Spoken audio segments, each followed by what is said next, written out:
निगरान वज़ीर-ए-आज़म अनवारुल हक काकड़ का BBC उर्दू के इंटरव्यू। नवाज शरीफ की वतन वापसी के मामले में कानूनी रास्ता इख्तियार करेंगे। निगरान वज़ीर-ए-आज़म वतन वापस पहुंचकर इस ज़मन में एक इजलास तलब किया जाएगा। अनवारुल हक काकड़ PTI के साथ कतन सख्ती नहीं बरती जाएगी। निगरान वज़ीर-ए-आज़म अदालतों से कोई रिलीफ ना मिला तो चेयरमैन PTI को नताइज का सामना करना पड़ेगा।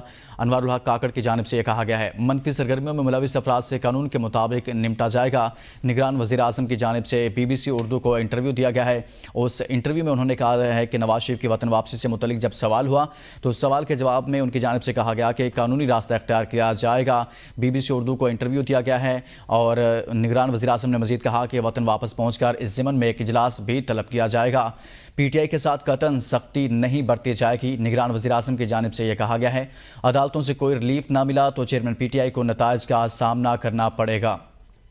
मजीद कहा कि मनफी सरगर्मियों में मुलविस अफराद से कानून के मुताबिक निपटा जाएगा। अनवारुल हक काकड़ की जानिब से BBC उर्दू को यह इंटरव्यू दिया गया है और इस इंटरव्यू में उनकी जानिब से यह कहा गया है, जब उनसे सवाल हुआ नवाज शरीफ की वतन वापसी से मुतल्लिक तो उनकी जानिब से कहा गया कि कानून के मुताबिक रास्ता इख्तियार किया जाएगा। वतन वापस पहुँच कर इस ज़मन में एक इजलास भी तलब किया जाएगा। और एक और सवाल जब उनसे हुआ PTI से मुतल्लिक तो उसके जवाब में उनकी जानिब से कहा गया कि PTI के साथ कतन सख्ती नहीं बरती जाएगी। अदालतों से कोई रिलीफ ना मिला तो चेयरमैन PTI को नताइज का सामना करना पड़ेगा। अनवारुल हक काकड़ की जानिब से BBC उर्दू को इंटरव्यू के दौरान ऐसा कहा गया है।